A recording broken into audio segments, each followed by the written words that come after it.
మీరు ఈ రొట్టెని తిని ఈ పాత్రలోంది త్రాగినప్పుడల్లా ప్రభు వచ్చు వరకు మీరు ఆయన మరణమును ప్రచురించుదురు అన్నాడు. అంటే ప్రభువారి యొక్క రక్తమాంసాల్లో పాలు పుంపులు పొందిన ప్రతి ఒక్కరూ కూడా సువార్తను ప్రకటించాలి. అనేకుల్ని ప్రభు దగ్గరకు నడిపించడానికి నువ్వు ఒక సాధనంగా ఉండాలి. ఎందుకంటే ప్రభువారి యొక్క రక్తమాంసాల్లో నువ్వు పాలు పుంపులు పొందుతున్నావు కనుక ప్రభు వచ్చు వరకు, అప్పటి వరకు నువ్వు బ్రతికుంటే లేకపోయినా, నీవు ప్రభువారి యొక్క జనన మరణ పునరుద్ధానములను ప్రచురిస్తూనే ఉండాలి, ఇతరులకు చెప్తూనే ఉండాలి. ఎవరేమైనా మీకు ఇంకేంటి కబుర్లని అడిగినప్పుడు సువార్త చెప్పండి. సువార్త చెప్పాల్సిన బాధ్యత ఎవరికి ఉంది? పౌలు గారు అన్నాడు, సువార్త ప్రకటించవలసినటువంటి బాధ్యత నా మీద ఉన్నది. అయ్యో, నేను సువార్త ప్రకటించకపోతే నాకు శ్రమలు వస్తాయి. దేవుని గుర్తెరిగిన బిడ్డలు సువార్త ప్రకటించకపోతే శ్రమలు వస్తాయి.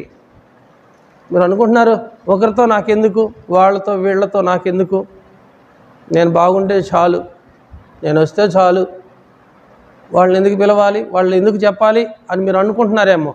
అది మీ స్వనీతి. మీ స్వనీతి అది దుర్నీతిగా మార్చబడిద్ది. కనుక ఈ పాత్రలోనిది త్రాగునప్పుడు, ఆ రొట్టె మీరు తినప్పుడు మీరు ప్రభువారి యొక్క మరణమును ప్రచురించాలి. ఆయన వచ్చేంత మటుకు ప్రచురించాలి. అంటే ఒక పాస్టర్ గారే కాదు కానీ మనం కూడా సువార్తను ప్రకటించాలి. గుర్తుపెట్టుకోండి, ప్రభువారి యొక్క శరీరములో కానీ ఆయన రక్తములో కానీ ఎవరు అయోగ్యముగా పాలు పంపులు పొందకూడదు. ఈ బలారాధన కొరకు మనం ఏం చేయాలి? ప్రభు రక్త మాంసాల కొరకు మనం యోగ్యంగా సిద్ధపడాలి. ఎన్ని వారాలు మనం ప్రార్థనకు రాకుండా ఆగాము? సువార్తను ప్రకటిస్తున్నామా? పరిశుద్ధంగా ఉంటున్నామా? చేసిన పాపం మాటి మాటికి చేస్తున్నామా? చెప్పిన మాటలు అబద్ధాలు మాటి మాటికి చేస్తున్నామా? చేయకూడని పనులన్నీ చేస్తూ మరలా వచ్చి బలారాధన రోజు ఏమాత్రం భయం లేకోకుండా ధైర్యంగా ఆ పాత్రలో చేయకూడదు. అందరితో సమాధాన పడాలి. అపవిత్రమైన మాటలు నోటమ్మట రాకూడదు. నీ ప్రవర్తన వలన ఎవరు ఇబ్బంది పడకూడదు. ఒకవేళ ఇబ్బంది పడితే వాళ్ళని క్షమించమని అడగాలి. నిన్ను నువ్వు సరి చేసుకుంటూ ఉండాలి.